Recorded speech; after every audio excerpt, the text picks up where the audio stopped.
I'm Tracy Baxter with today's Record Newswatch. Public Works crews were hoping to get all roads reopened in Western Sullivan County today, one day after drenching downpours produced flash flooding, forcing some people from their homes and closing off roads in the hardest hit communities of Jeffersonville and Youngsville. Rising water from Callicoon Creek flooded out several locations. In the Jeff-Youngsville area, some residents were forced out of their homes, others were cut off and had to be rescued, and still others had to be taken from cars stuck in raging floodwaters. The quick rise in the water level caught many off guard. Well, it started raining this morning and it seemed like a little hurricane, I guess, started happening, tornado, something like that. And all of a sudden the river started overflowing because it's been raining all day. And since we're on a little hill incline, it's just pouring off to ours. So now we're flooding. Pretty bad. It's a little shocking to see what happened today. And hopefully it doesn't happen again tonight when it rains. And hopefully it goes by quickly. The closed section of Route 52 and Main Street in Jeffersonville, they were reopened this morning, but some of the smaller roads in that area remained closed off. Yesterday's storms also produced lightning strikes and scattered power outages throughout the region. Our part of the state remains under a flash flood watch again for later today, with more heavy rain expected as the frontal system from Hurricane Arthur moves up the coast. Conditions are predicted to improve Friday. We'll have the full holiday forecast in a few minutes. He failed to report to his parole officer after serving part of a 12-year prison sentence for a robbery in the Bronx. That was back in April. Yesterday, City of Kingston police got word that Daniel Flores was holed up in an apartment on Front Street in Kingston. When officers arrived, Flores locked himself in a bedroom and then jumped out a back window and ran down a fire escape.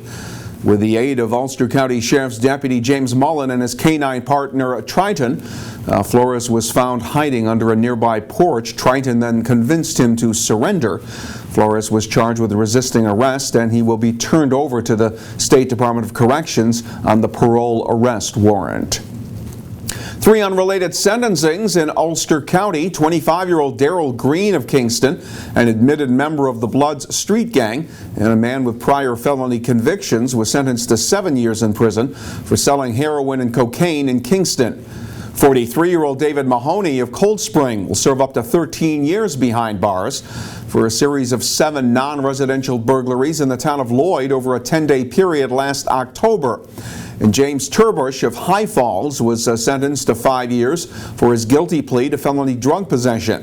While Turbush was on probation, authorities discovered 100 bags of heroin hidden throughout his residence.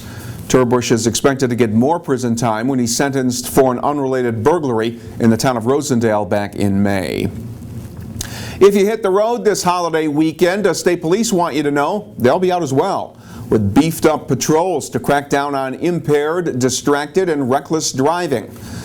Troopers will conduct an enforcement campaign that'll use both marked and concealed identity vehicles.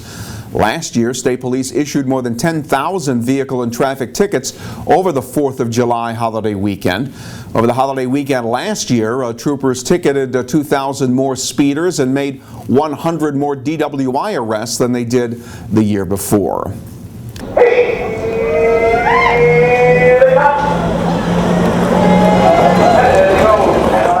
And with that, Grand Circuit racing officially began earlier today at Goshen's historic track, the world's oldest harness track, where a July 4th weekend tradition continued.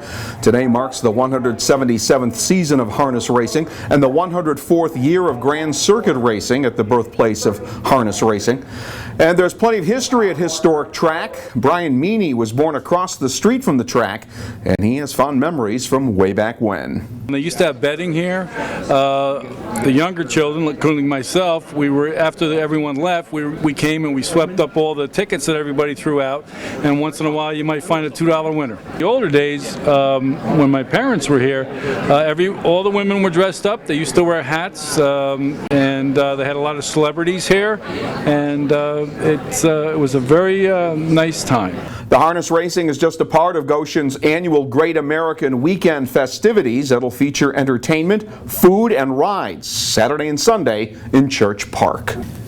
And when the heavy rain finally moves out early tomorrow, we'll be left with some great holiday weekend weather, and that means a lot of you will be doing some swimming. And that could pose a potential danger if you don't give any thought to water safety rules. One of the things that families need to remember when they first go out for their fun activities in the summer is that if they haven't had the opportunity to swim over the winter, that skills may be rusty and they may not have the endurance that they had at the end of a summer of activity. So it's important for them, especially if they're picking lakes or ponds or rivers and not a guarded pool, to make sure that everyone in the family has a chance to start off easy and get themselves used to the water and used to what they are. It's good for a family to check and make sure that everyone can swim and everybody's safely accounted for. It's more and more important if parents are someplace where there aren't lifeguards present that the parents themselves are equipped as strong swimmers. According to the Red Cross, 8 out of 10 Americans are planning recreational water activities this summer, and about a third of them plan to swim at a place without a lifeguard. And if your travels take you to beaches along the coast, be aware of the danger of rip currents produced by the passing of Hurricane Arthur. Thankfully, our weather will get better for the holiday weekend. Tomorrow will begin with clouds and maybe a lingering shower or two, but skies will clear later in the day, and it won't be as hot and humid out there with temperatures up only around 80 degrees. Saturday looks like a nice day with plenty of sunshine, and the highs will be in the middle 80s. Well, stay connected to what's happening this weekend by starting each day with the Times-Herald Record. And when news breaks during the holiday weekend, you can find it right here at Record Online. For Record Newswatch, I'm Tracy Baxter.